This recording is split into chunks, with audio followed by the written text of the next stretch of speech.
Sharpie for lipstick. Good choice. Good choice. Let's jump over to your sketches. Uh, Good job. I think, well, right now we've got 10 sketches, and I think that's enough. I recommended 10 to 12. I think 12 is a really great number. So just because 10, I don't know, maybe it's a little bit brief, but that's up to you. I think that you are effectively telling a story, but let me make my comments and see if this makes sense to you. Okay, so as far as the quality of your sketches go, I think this is good. I mean, you're showing intent, you're communicating the idea, and I think it's great. And don't ever be afraid to label your sketches like you've done here. The one thing I would recommend is when you're labeling your sketches, try to be as legible as you can, because quite often that is a defining characteristic of the sketches themselves. So if there's words that can't be read, you could potentially, a client could potentially reject, or a creative director or art director could potentially reject a really great idea just because of the lack or the diminished communication caused by maybe not being able to decipher words in your sketches. So really try to be as legible as you can. And like I said, don't ever hesitate to label your sketches. I'm not the world's greatest sketch artist, but I could typically communicate my idea, and I've done it on napkins. I mean, I've sketched out ideas on napkins for clients, and typically I can get the idea across. But if I have any doubt whatsoever that the communication is not specifically clear, I'll go ahead and label those sketches. So don't ever hesitate to label your sketches just to make the clarity more effective. Okay, so here's what we have. So putting makeup on. This is a good opening frame. I love the fact that we've got this perspective from behind her where we see the back of her head as she's looking in the mirror. That's very, very effective. Looking for lipstick. How do we know that she's looking for lipstick here? Okay, and this is where I think we could fit a frame in between these two. And what I would say is this. Okay, so she's putting her makeup on, all right? Next time she's looking at herself in the mirror. And I'm not trying to art direct here. I'm just trying to give you some ideas, for your inspiration. So the next frame, she's looking in the mirror, right? And she's seemingly done with her makeup. But in her reflection in the mirror, she's got really, really pale lips.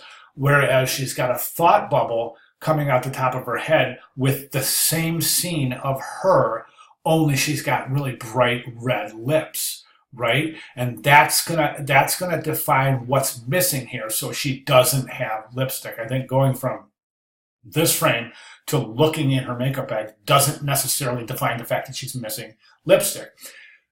Conversely, and furthermore, this frame, she's got these eyes that, like these really super close-up of the eyes, which is making a connection between the makeup bag and the eyes. Do you see what I'm saying? So now, by the third frame, we're saying, okay, she's planning to do something with her eyes. Okay, do you see what I'm saying? So I think that extra frame in there, just with her, with no real pale lips, with a thought of herself with bright red lips, that's going to define the problem that sans lipstick. No more lipstick, right? So then I think this is a really good solution. So the junk drawer, but I'm not real sure how the viewer is going to know that that's a junk drawer. I suppose if we have keys and pens and other things in there, and then we show the Sharpie, that'll make sense. So I think that's what you're saying here with these other objects here. Scissors, pens, keys, erasers, whatever else we keep in a junk drawer, right? Excuse me. So I think that's a good depiction showing the different objects in the drawer in that perspective, looking down. Then the Sharpie, the wonders of the Sharpie. That's a really good frame right there. And then putting the lipstick on, absolutely.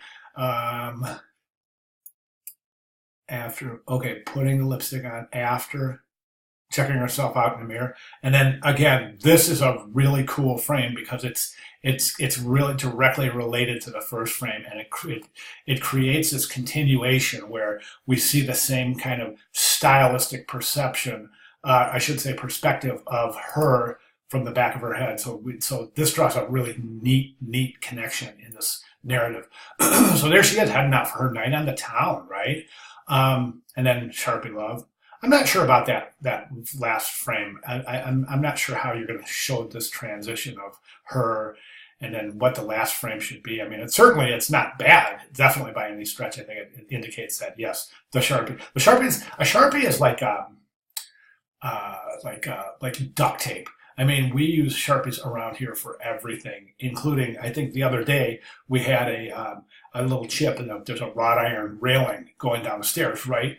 And there's a little chip in the paint. You can see white through the chip. So we just took a Sharpie and filled it right in. It worked like a charm, right? So that's Sharpie law, but I think that's kind of neat right there. So at any rate, I'm not sure if that is the best way to end this story. I think heading out for her night on the town. I wonder, how can we depict that? Maybe a darker sky with stars and a moon, so we know that it's night and she's heading out for a night on the town, or maybe even a full shot with high heels on. That would also maybe indicate that she's heading out for a night on the town. So at any rate, those are my recommendations. And if you have any questions, or if I can clarify anything, please let me know. But this is just a wonderful start. And I think that if you watch some of the other video critiques, I think the main thing that I'm trying to enforce is the possibility of breaking this out of these square frames.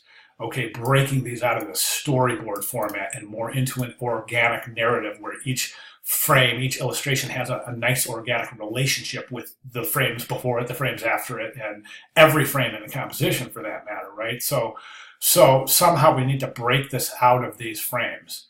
Okay, and the example that I used over and over again was the machete shaving with the guy with the red beard.